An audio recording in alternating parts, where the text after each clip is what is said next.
Ganangana Sarakya Chaksurin Miritam Yanatajmai Shri Gurave Namaha Sri Chaitanya Manobishtam Stapitam Yana Bhutare Swayam Rupakiramayam Dharati Swaparantikam Vandeham Shri Guru Sriyata Parakamaram Shri Gurun Vaishnavams Cha Sri Rupam Sagadatam Sahagana Raganatam Vitam Stam Sadevam Sadvaitam Savadutam Parijana Saitam Krishna Chaitanya Devam Sri Radha Krishna Padan Sahagana Lalita Shri Vishakan Vitam Jam Hey Krishna Karuna Sindhu Dinu Bandhu Jigatpate Gopisha Gopika Kanta Radha Kanta Namostade Jayatam Surito Pango Mama Medavati Matsavasha Padam Bhoja Radhana Madana Mohanam Seaman Rasarasaram Vivam Sibara Karsan Benashanopica Gopanatas Divyat Vendaranya Kabadrumada Shri Madhvatagarashi Mashanashto Shri Sri Radha Shudagovana Prasadabhi Sevam Manush Manami Namo Brahmanya Devaya Go Brahmanya Taya Chaji Gaditaya Krishnaya Govinaya Namo Namaha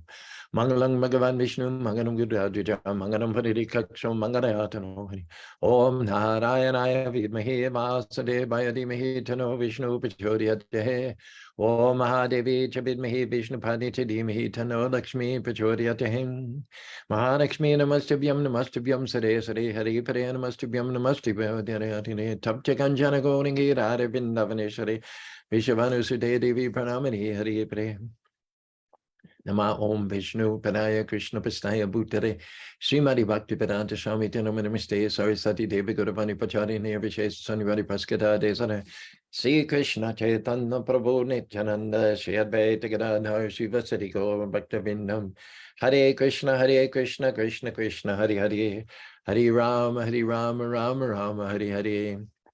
It's Motivational Monday, everybody, the 2nd of October. Thanks for joining us, Brent and Jean, Carmen, by Bobby, Govinda Dev, and more to come.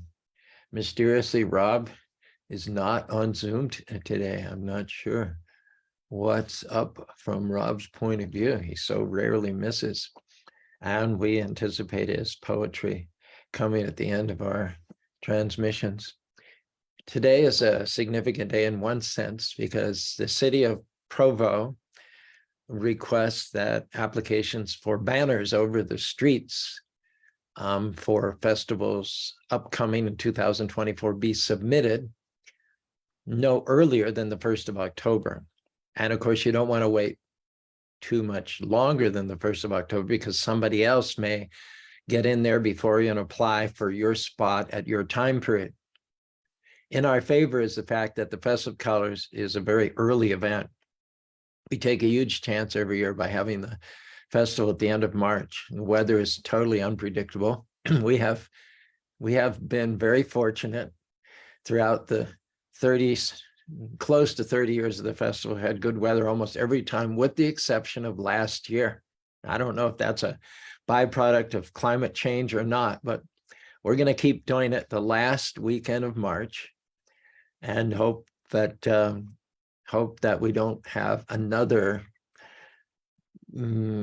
festival where the temperature is 32 degrees at its highest, which was the case this year.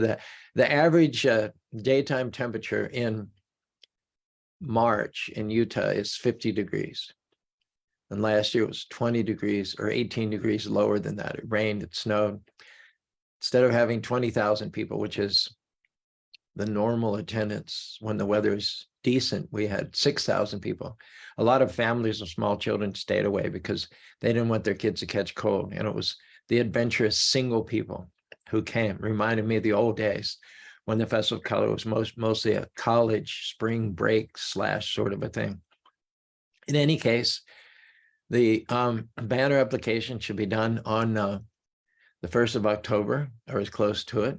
And so I was a little late coming on board with you this morning because it just occurred to me that, today is the day. So I sent an email to Joseph at the Provo City offices asking him for 2 weeks to be able to hang our 30-foot long by 3-foot high banner for the Festival of Colors starting March 18th, Monday, March 18th, through the weekend of the Festival of Colors, and then they'll take it down on Monday, April 1st. So that's our first official act for the Festival of Colors. Actually, the second thing, we already sold some tickets. Our software that sells the tickets informed us that $65 have been deposited into our account. And so it's on. It's officially on for March 30 and 31st of 2024. Now, everyone pray for good weather and a big crowd, lots of ecstasy, tons and tons of chanting the holy names of the Lord. Naham Tishnanti Vaikandam Yoganam Yata Gantri Madbhakta Tata Tishnami. Krishna says, I'm not in the kingdom of God. I'm not in the hearts of yogis, but I am where people have gathered to chant my holy names. No, there's no bigger gathering anywhere, perhaps in the world, for chanting the Maha Mantra than the Festival of Colors, and of all places, Spanish Fork, Utah. So another thing I'd like to comment upon, at John Mastami every year, Divya Narayan, who has the preeminent dance school in Salt Lake City, Utah, comes with her whole troupe and donates a wonderful performance for the pleasure of all the attendees at the John Mastami Festival. Over and above that, generally speaking, they, instead of taking money for it, they donate $500 or $1,000. And this year I had visited them earlier in the year for dinner. And I appreciated that Manoj, Divya's husband, had one of these rising and falling desks. So you're not condemned to sit. Every time you're working, you're not condemned to sit, but you have the option of pushing a button. I'll show you here. See there? Can you tell that? That's up, that's down. You push a button, so you can do, if you feel like not sitting, and we should stand once every hour. Even my watch reminds me, you haven't stood for an hour. Do a lot of your work standing, it's much healthier. The biggest health risk to people in this age is not bungee jumping, it's not paragliding, it's not rock climbing. The biggest risk to your health in this day and age is sitting for a long, sustained period of times. It's not natural. It reduces the quantity of your life, it reduces your lifespan, and reduces the quality of your life. So get up at least once every hour. And these desks are available now at Costco. They're under $300. But because I had mentioned that I sit too much over a prolonged period of times, they were kind enough that on top of their dance performances, they donated $1,000 they donated for us. Abhishek Kailash Bhajan.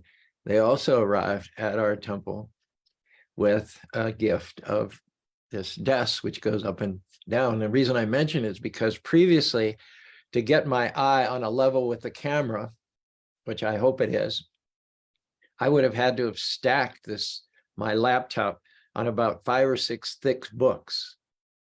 And it, I have to I don't usually use the books because it's hard on the wrist to type up in the air. And it was just an annoyance to have to use these books for these transmissions. Now, I don't have to use the books at all. I just see, that's where the laptop would be normally. And then I'd have to prop it up so that I'm not looking down all the time. I'd have to but now I just raise it. How is that? How is that?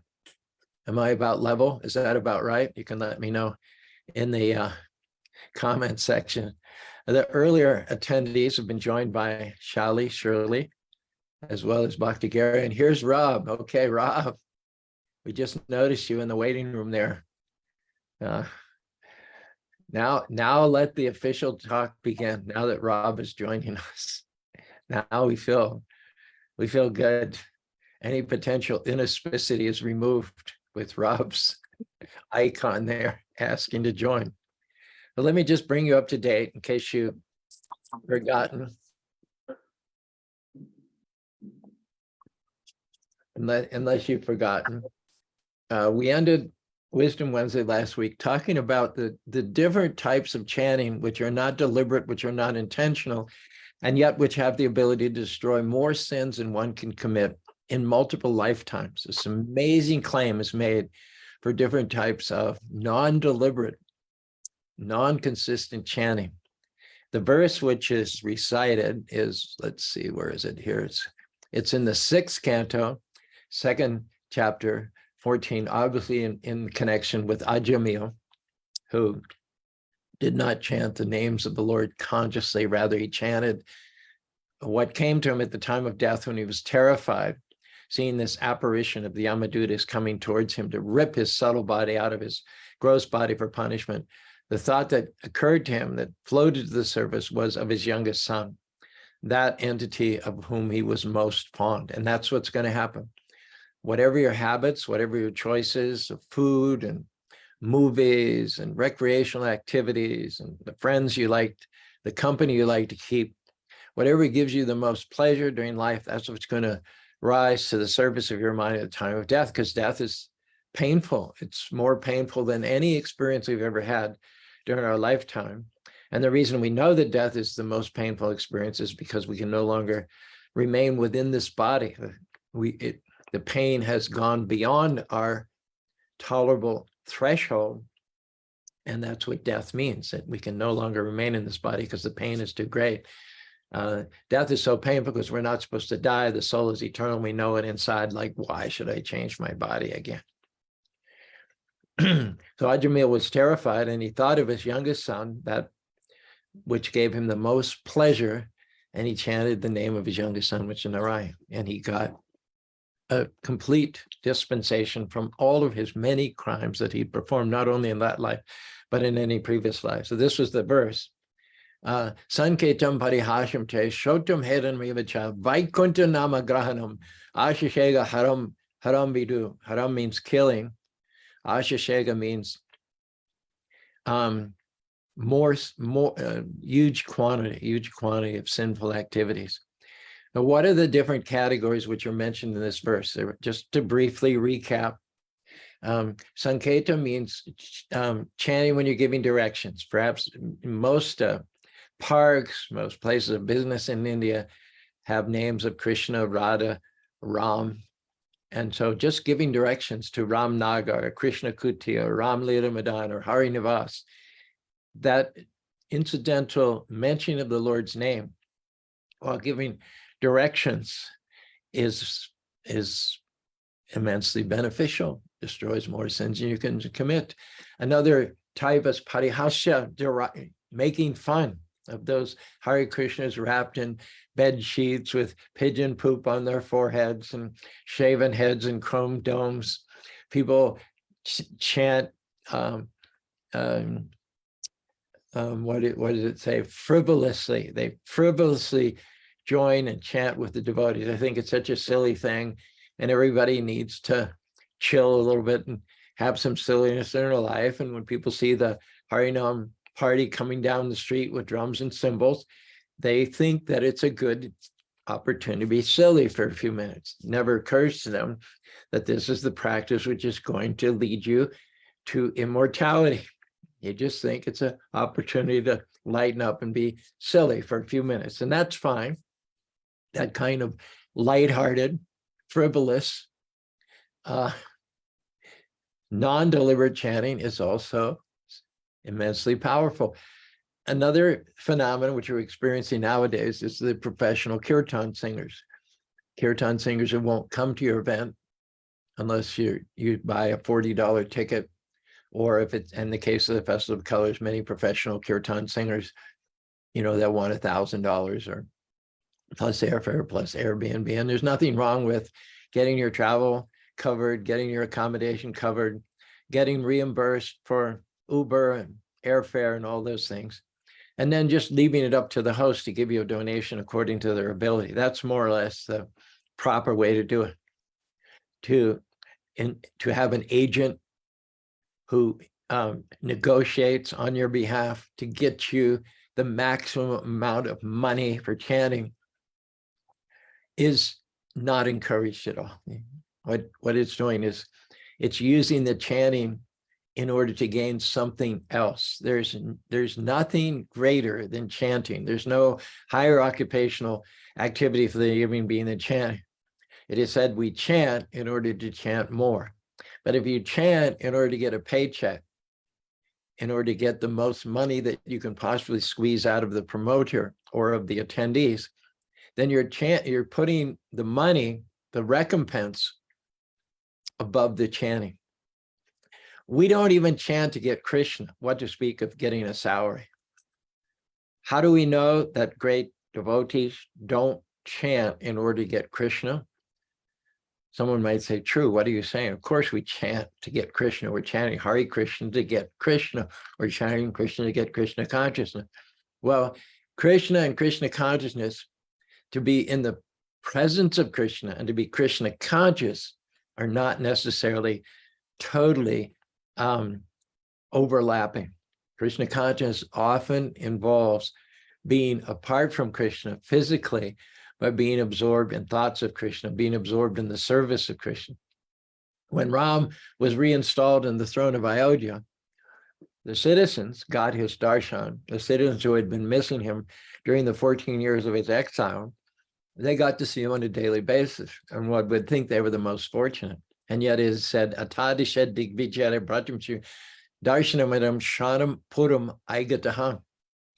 It is said that he sent his brothers, Bharat, Sadhuja, and Lakshman, abroad to consolidate the kingdom and to defeat anybody who would challenge the supremacy of Ram. So those who are most faithful to Ram, Bharat, who ruled in Ram's absence, sitting outside the city, fasting, not cutting his hair, wearing Ram's sandals on his head, and who gave up the kingship the moment that Ram returned on the Diwali day, threatening that if Ram didn't return timely, he would commit suicide.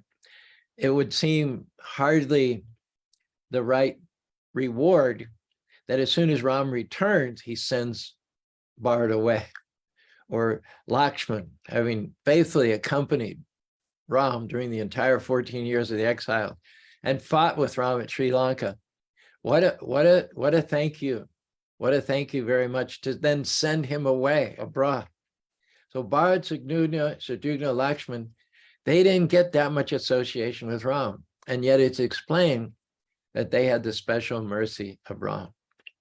By being engaged in the service of the Lord, one connects with the Lord much more intimately than those who are seeing the Lord every day. Familiarity breeds contempt.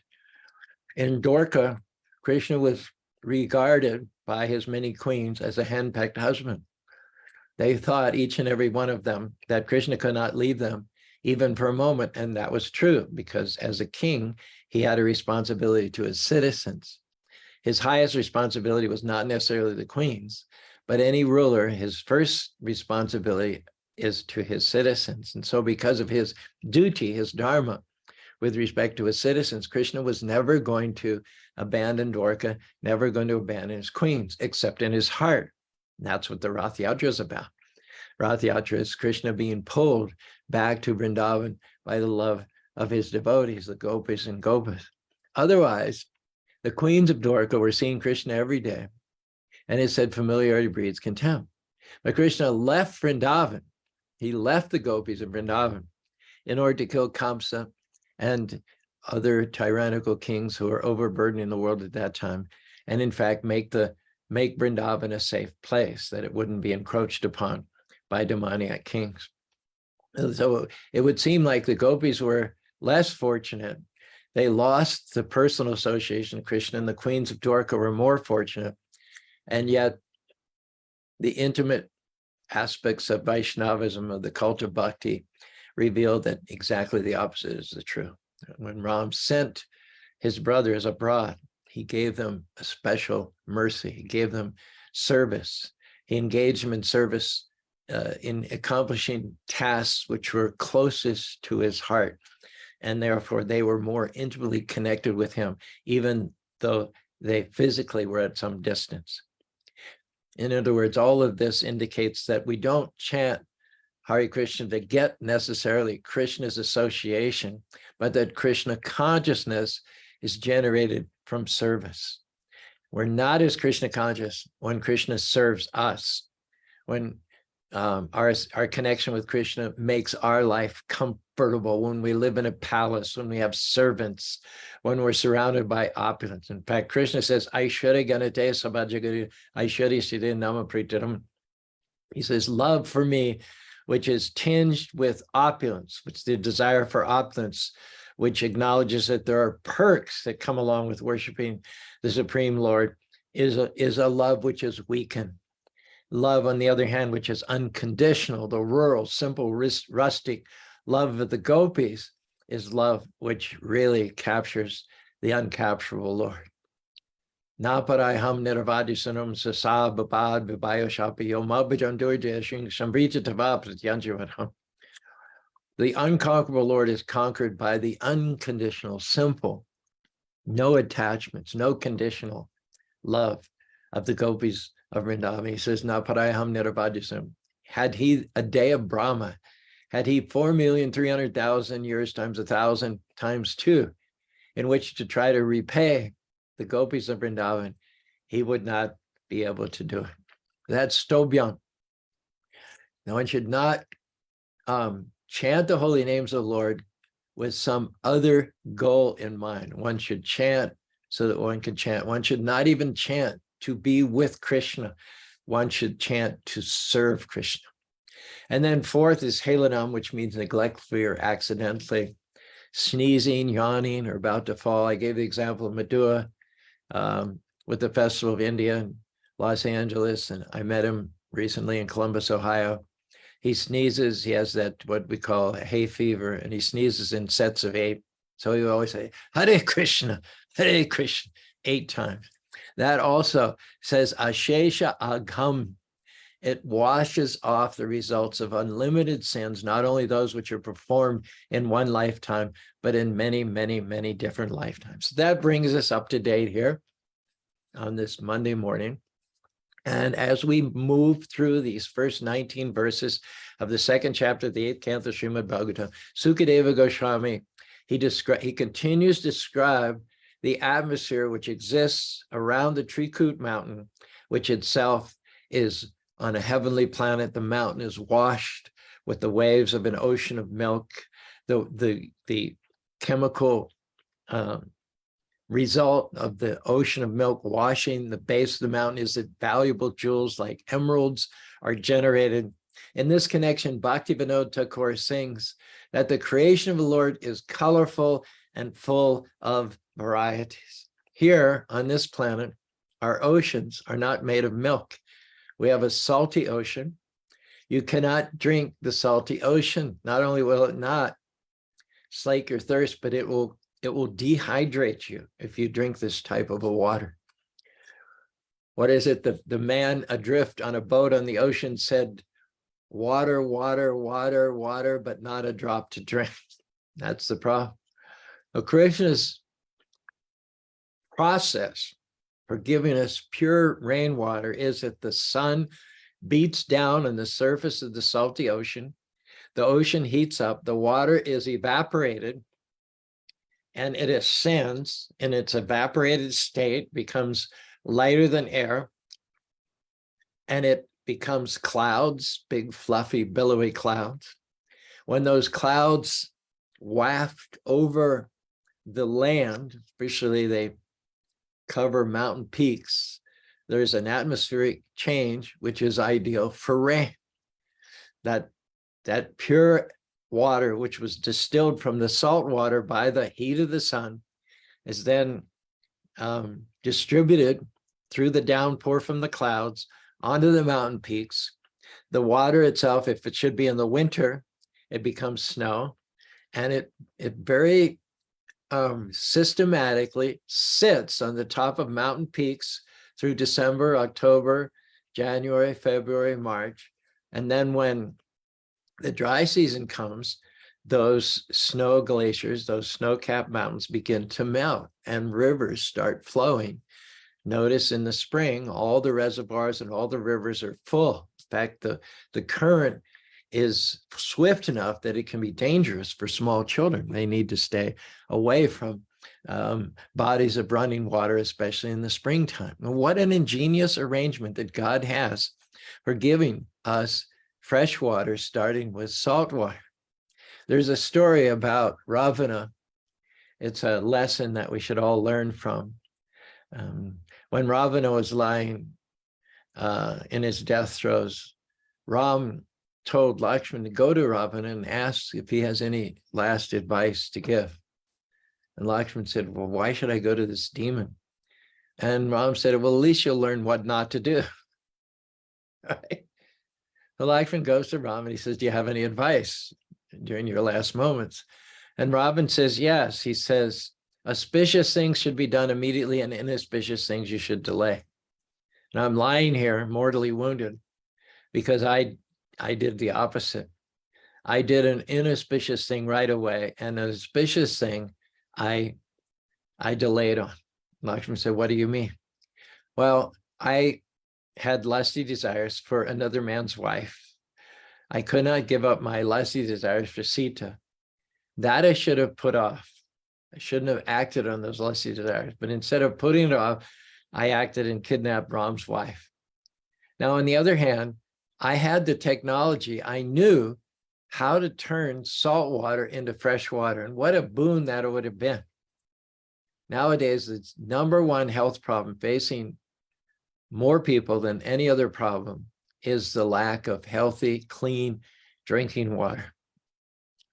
Robin knew thousands and thousands of years ago how, through a very simple process of mantra meditation, mantra application, one could take salt water and immediately transform it into fresh water. Now, that was something obviously tremendously auspicious, but he put it off. He put it off. The auspicious thing that he should have done immediately, transforming salt water to fresh water, he delayed on that. And the inauspicious thing, which was kidnapping another's wife, he acted on that right away. So indeed, Lakshman got a couple of nuggets of very valuable advice about what to do and what not to do. So just imagine the technology of God that we all require fresh water to drink. And on this planet, the water is salty, which is sometimes described as the perspiration. When we work out in the sun, we get beads of salty perspiration that form on the surface of our skin. So the ocean on this planet is compared to the perspiration, the salty fluids which are exuded from the Supreme Personality Godhead. But again, remember what Bhaktivinoda Thakur says, your creation is colorful and full of variety. There are other types of ocean composed of different elements, like ocean of milk and ocean of mango. Wherever you go in this creation, you'll find an immense variety of liquids, an immense variety of fruits, an immense variety of flowers, different panoramic scenes, oceans and beaches and valleys and mountaintops and sunrises and sunsets. Every single flower and fruit that we see has inside of it the seed to perpetuate itself. Seeds fall in the ground and those seeds take root, and then there's more variety, more abundance, more profusion. And in all of that, Krishna is the guiding hand. He is the Mata Parataram Nanyat Kinchirashti. He's the source, the root, the origin from which comes all that color and all that variety. Although he himself retains the sham color, the color of a monsoon cloud during the rainy season, the most attractive of all colors. All other colors originate from him. All other colors emanate from him. And although he is one singular living being with unlimited potencies, all varieties originate and emanate from that one source. Advaitam Achyutam Anantam Rupam. Lord Brahma, the creator of the universe, said, God is one. He's Advaitam. He is unlimited. He knows everything. He never falls down. He never stumbles. He never fails. He knows exactly what to do. Not only does he know what to do, but his energies, as they diffuse from him, are full of knowledge and power, and they know exactly what to do and how to do it. So Krishna knows all, and he sees all. Sarvata paniparam tat, sarvata sutiram, sarvamrita tishtati. There's nothing that escapes the attention of Krishna through the diffusion of his various energies. It is said that Krishna is so insightful that he sees a black ant on a black rock and a black night. The creation of Krishna is mind-boggling. It's beyond the ability of our imagination to comprehend. It's totally amazing. Yad yad vibhuti matsadvam srimad tadad mamatesh amsha sambitam. Krishna says, to paraphrase the chapter on the universal form, Krishna says to Arjuna, no truth exists besides myself. Do not be misled. Everything rests upon me as pearls on a thread. I'm the taste of water, the light of the sun and the moon, the strength of the strong, the syllable Om. I'm the fragrance of the earth. I'm the forest fire, bright red. I'm the blazing sunset. I'm the alphabet from A to Z. I'm the Paramatma dwelling within everyone's heart. I'm the life of all that lives. I'm the ending, middle, and start. I am the sacred Vishnu of all sorts of lights. I am the sun, stars, and moon at night. The Himalayan mountains, unshakable, unbreakable, indicate me. I'm the unlimited, endless ocean of vegetation. I am a banyan tree. I am Kandharpa, god of love, like Cupid with his bow of cows. I am Sarabhi, who gives milk and limitless flow. Of hymns I am Gayatri, of seasons I am spring, of months I am November, the time of peace and harvesting. Of beasts I am the lion, of men I am the king. I am Yama, lord of death, who judges everything. Of weapons I am the thunderbolt, who conquers I am time. Of rivers I am the Ganges, flowing liquid and sublime. I am the wind that purifies the spirit apart from the flesh. I am logic, pure, concise. I am all devouring death. All this is but an indication there's no end to my manifestations. Every opulent, beautiful creation springs from but a spark of my radiation. What need to go on, Arjuna, with a more exhaustive list? A tiny spark of me pervades and supports all that exists. Because I create the dual worlds of spirit and flesh, the wise prioritize my service, keeping their hearts forever fresh. My pure devotees think of me and follow me all the time, discussing me incessantly. I am theirs and they are mine. Because they serve with love and never swerve aside from within their hearts, I cause ignorance to subside. The wattage of transcendental knowledge, I shine from within so bright, and in deep parental affection, I guide them to the light. Krishna's creation is amazing.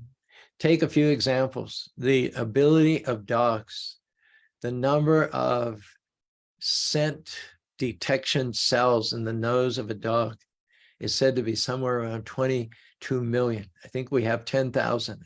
Dogs have 22 million. Dogs can sniff for bombs at airports. Dogs can find cadavers that were buried deep underground 10, 20, 30 years ago. Birds, hummingbirds, tiny little hummingbirds fly 3,000 miles, migrate annually and go exactly to where they had intended to go. What puts that GPS in the minds of the hummingbirds? We go 20 blocks away from our home, we get lost, we can't find our way back. Hummingbirds travel. How many fish also migrate thousands and thousands of miles? Salmons go to where they were born to breed once again and then die. Bats, here at the Krishna temple in Spanish Fort, we literally have bats in the belfry. We had bats in all of our domes at one point, and we didn't want bats in every dome. So we sealed off most of the domes, but we do like the bats because they eat all the mosquitoes and they eat some of the bugs that would negatively affect the garden. One bat during the course of a night's outing can eat 2,000 bugs. And we wanted bats in the dome above the elevator. We intentionally left open. That's where the bats presumably hang upside down in the dark during the day. And then at night, you see them coming out. They're very clean animals. They don't defecate where they live, but as they exit as they come out from underneath the dome, that's where all the poop. So that I think it's called guana. The bat poop is called guana. So you'll see the bat poop just at the exit of where they live. Now, as the bats fly, and they fly very quickly, and they zigzag here and there, they're blind. They have no eyes to see. They're flying due to sound waves that they create, and those sound waves act like radar. When the sound waves hit an object, it creates a reverberation effect, and when that comes back, the bat knows what to avoid. and where are the free spaces, where are the gaps between solid objects. And the bats fly very quickly.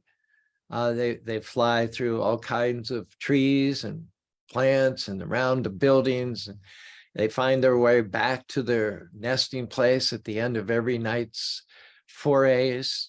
None of those is achieved by sight. It's all achieved by sound waves. And where do they get that ability? And isn't that tremendously miraculous? Who teaches, for instance, a baby to get milk from the mother?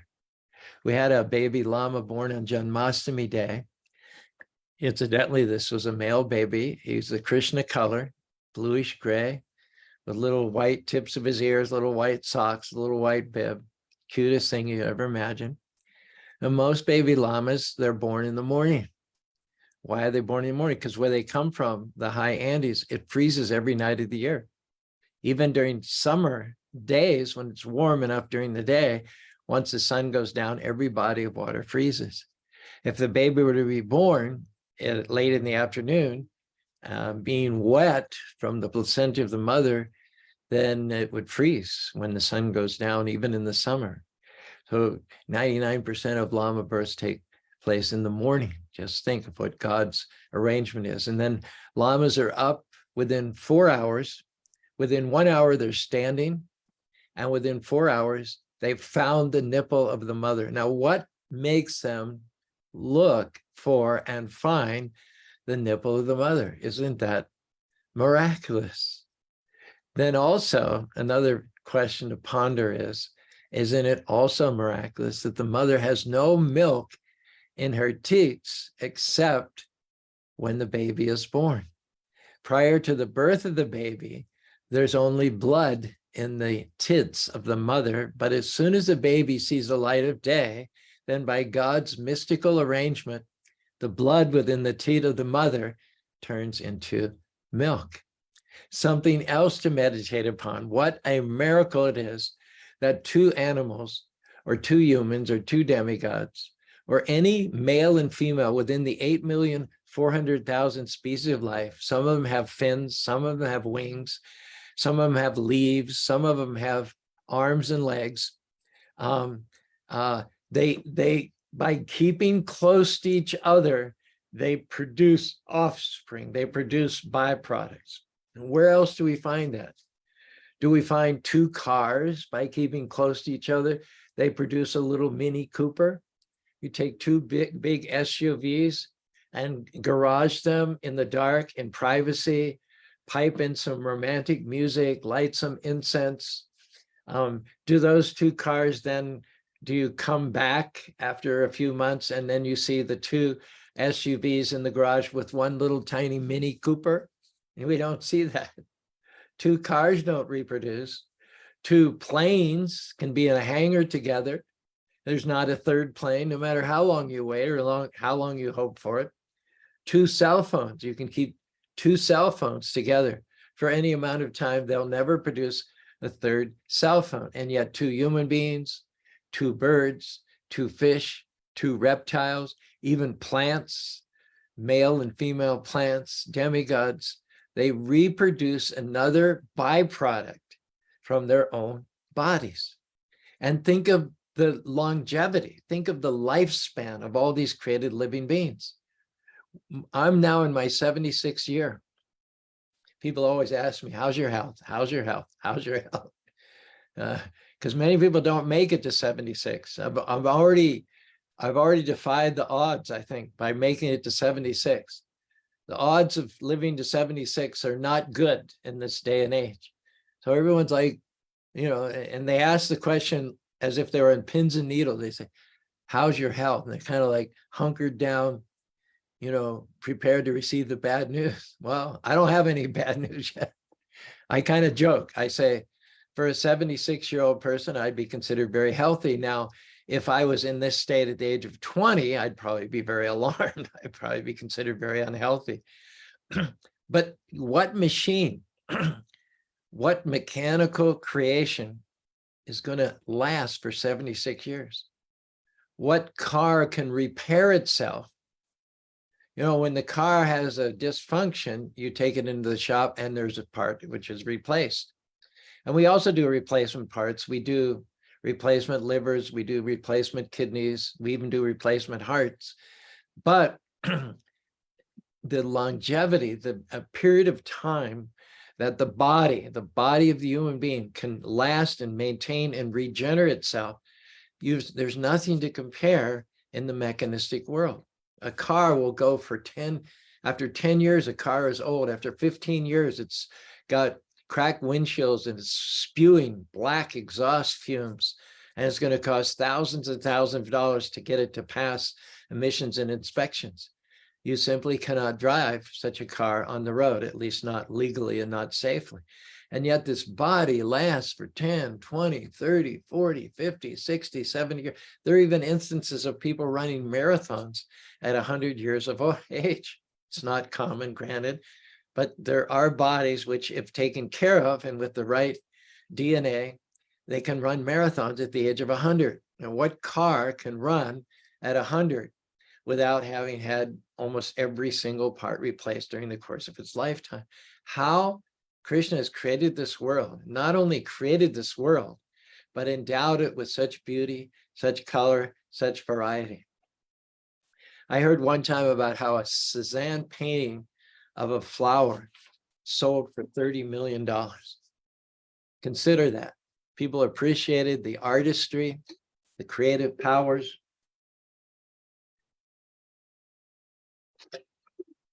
The talent of Cezanne, that his rendition of a flower sold for $30 million. And yet, the greatest creation of Cezanne, of which there are only one or two examples, the greatest flower that Cezanne painted, it might have taken him 5-6 months a year to paint it, pales in comparison to any flower which springs any spring season anywhere on any of the planets within the universal planetary systems.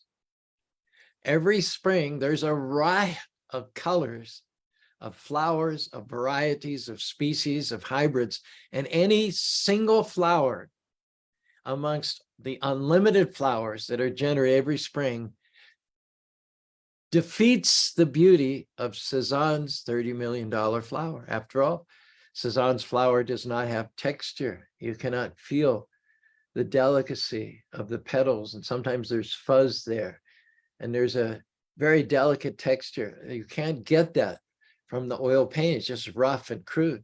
There's no aroma. The $30 million Cezanne flower has no aroma. Even the most humble of flowers that occur during the springtime have an aroma. Even marigolds have a appealing kind of earthy, musty smell. The smell that the zinnias and the marigolds give off repel bugs. That's why we always plant these kinds of flowers in our garden, because it keeps away the squash bugs and the other bugs which would eat the edible plants. And who arranges that? How, in a very natural way, without the use of pesticides or artificial poisons, you can discourage bugs from eating your edible plants. Whose arrangement was that? Whose genius was that? With all of our boasting and all of our talk about quote unquote conquering nature, we cannot in our laboratories create even one drop of water. Not only can we not create one drop of water, but we're very busily polluting all of the pure water that God gives us. And we cannot create one morsel of grain. And I don't know too much about it, but apparently the gluten in grains now, because of the chemical fertilizers and all, the grains themselves are poisonous, have toxic effects because of the gluten, which is created by the artificial chemicals. So not only can we not create one drop of pure water in the laboratory, but the pure water which God has given us, we're busy contaminating. The pure grains which God has given us by his arrangement, we're also polluting. We cannot create one drop of milk. And I don't need to say anything about the controversies surrounding milk, homogenized, pasteurized, the killing of the dairy cow at the end of its usefulness, and it goes on and on and on and on and on and on and on. Another thing for your consideration is in our garden, as well as marigolds and zinnias, we plant a lot of sunflowers. Not only are they beautiful, and not only do the parrots like to eat the sunflower seeds from the flower itself, but they also act to repel bugs from the edible plants. There's a poem by William Blake that talks about how uncannily, mystically, the sunflower follows the movement of the sun. The sunflower is drooping in the eastern direction in the morning, and as the sun traverses its course throughout the sky from east to west, the sunflower follows the movements of the sun. Blake wrote this very short, to the point poem. Ah, sunflower, weary of time, who follows the steps of the sun, seeking that sweet golden clime where the traveler's journey is done. Why is it that the sunflower tracks the course of the sun across the horizon? Another Blake poem, which I'm very fond of, I use it sometimes during the Festival of Colors to show the beautiful artistry, not just the artistry, but the inconceivable power of the Lord. Oftentimes we challenge God, we question God. Why did you do this? Why did things turn out this way? Why does it seem so unfair? Why do people betray each other? It's not our position to ask why. It's not our position as parts of the whole, as servants of the Lord, to bring him front and center and demand that he explain himself to us. God is the Lord and we're the servants. He knows better than we do. He sees past, present, and future. He knows what's going to be the better outcome. He doesn't look at things just in terms of the immediate outcome, immediate gratification, but he sees things in the long run. He sees what's ultimately going to be for our benefit. Sometimes the things we're praying for, he doesn't give them to us right away. Just like a parent will not give a child everything the child asks for. There's a time when the parent says no, he's not saying never. The parent is saying not yet. If the child asks for something and the parent says no, it's the no doesn't mean never. It means not yet, not now because you're not ready for it, but at the right time, I will give that to you. The parent will withhold nothing from the child, ultimately. But in the immediacy of the moment, the parent may not give the child something which is bad for it. The parent will buy the child a car, take the child to driving school, pay for the tuition, get the child a driver's license, but not at the age of 8 or 10, 16, 18, 20. Otherwise, it would be fatal for the child, for the parent to give the driver's license at 8 or 10. Were they able to do that? So when the parent says no, the parent is not saying never, they're saying not yet. The lesson is that everything that God does is good for us. We just have to do our part and trust him. That if we were to get it now, it wouldn't be good for us. We have to wait and be patient and let God make us or mold us. Sometimes we'll not get what we ask for at all in this lifetime. Why would that be? Because God has something much bigger and better in mind for us. If we pass the test of not getting what we want, when we want it, we build our character, we come up higher. That means that God can then entrust us with a greater blessing, a greater responsibility, more influence, more power than we could ever even think or imagine. Anyway, this is just a preface to this second poem by William Blake, and it's already 21 minutes past 8 o'clock. So I'll just end with the recitation of this poem, which shows that God is sovereign. Do not question God. Have a I don't know file. If there's something you don't understand, it seems unfair, just trust him and put the answer in your I don't know file. There'll come a time when God will reveal to us why he did what he did, when he did, and it'll all make sense. But if it doesn't make sense right now, don't worry. It's not our job to figure everything out. It's our job to love God, trust him, and always move forward. So here's the poem, and this is it. We'll finish. Tiger, tiger, burning bright in the forest of the night, what immortal hand or eye could frame thy fearful symmetry? In what distant deeps or skies burnt the fire of thine eyes? On what wings dare he aspire? What the hand dare seize the fire? And what shoulder and what art could frame the sinews of thy heart? And when thy heart began to beat, what dread hands and what dread feet? What the hammer, what the chain, in what furnace was thy brain? What the anvil, what dread grasp dare thy deadly terrors clasp? When the stars threw down their spears and watered heaven with their tears, did he smile his work to see? Did he who made the lamb make thee? And I love the last verse. The last verse is the same as the first verse.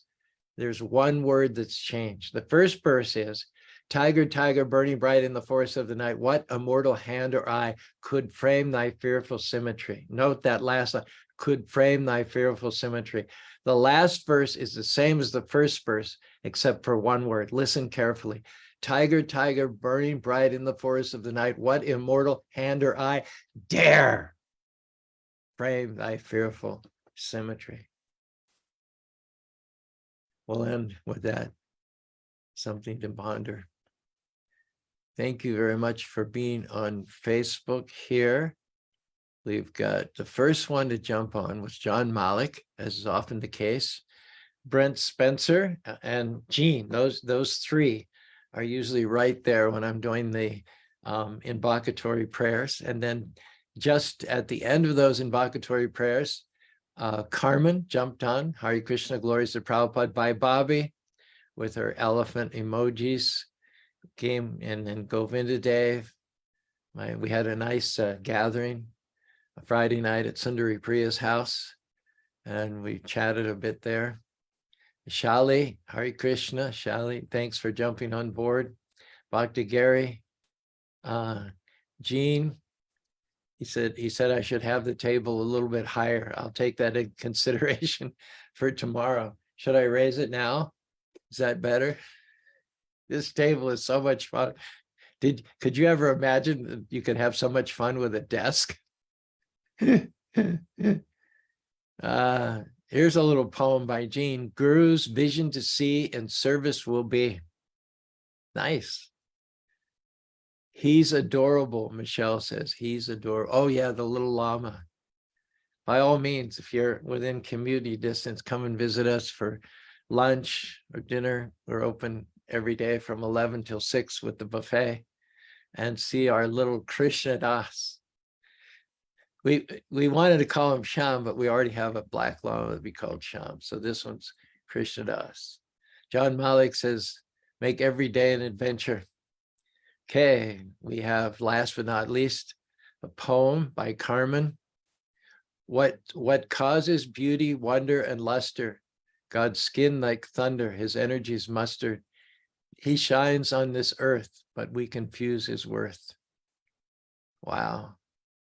That's deep stuff. That's deep stuff. What causes beauty, wonder, and luster? God's skin like thunder, his energies mustered. He shines on this earth, but we confuse his worth. That's pretty good. Now we turn to our veteran, wordsmith, Rob. What have you got for us today, my man? Hare Krishna, Prabhuji, and I apologize for not being able to get on here until later. Well, I'm just glad I missed you. I'm glad I noticed it, because generally my Word document with my notes on it covers, once I start the program, I expand the Word document and covers Zoom, but I just happened to notice that you were in the waiting room there. So I'm glad you were able to join us. And so is everybody else, in fact, too. And that poem by Carmen is pretty excellent, very deep, like you were saying, well put together. Yeah, definitely. As you know, I'm really into making songs, expressing the philosophy and telling some of the stories in lyrics. So, and Rob, you wrote a song a few weeks ago. It was really good, really good. I'm gonna I'm going to look that up, and with your permission, try to make a song out of that too. Okay, Prabhuji. I'm working on it as well, so we can tag team it. Yeah, let's do that. All right, so here's my takeaways for today. When it comes to the time of death, purely chant the holy name with your final breath. Nice. To see God is not the goal, but to serve with a heart that's full. Very, very appropriate to the talk today. Familiarity breeds contempt, so separation is heaven sent. Beautiful. When Krishna is who the work is for, pure devotees couldn't ask for more. Can you say that once again? When Krishna is who the work is for, pure devotees couldn't ask for more. When Krishna into? No, when Krishna is who the work is for. Oh, when Krishna is who the work is for, devotees couldn't ask for more. Excellent. Chant for service, that is our purpose. Mm-hmm. Do what's good right away. What's not good, you should delay. Right from the lips of Ravana. Even if you're a black ant on a black rock on a black night, you are brilliant in Krishna's sight. Oh, very good. That's really cute. Everything God does is good for us, so give him your faith and your trust. Man, I think you and me and Caru, we need to do this, continue doing this, but sort of try to, pull it all together and make some songs, We've got a lot of content. I was in Detroit, and there's a devotee there. His name is Advaita Chandra. And he said he'd been listening to my rap songs online or somewhere. I don't know where he saw them. And he composed a rap song himself about book distribution. I said, let me hear it. It was really good. I mean, it was really good. I said, I'll put you on stage right now. And then he got all red and he said, no, I couldn't. Because it takes some practice, but really, I like to get everybody on stage, I'd like to get everybody to get up there and share their insights, their realizations. And especially when you share with poetry, it's especially palatable. So I highly encourage you and Carmen, anybody else, Jean, continue. And maybe on your spare time, put string together some of these things so that we have, maybe 8 or 10 verses to some future songs and poems.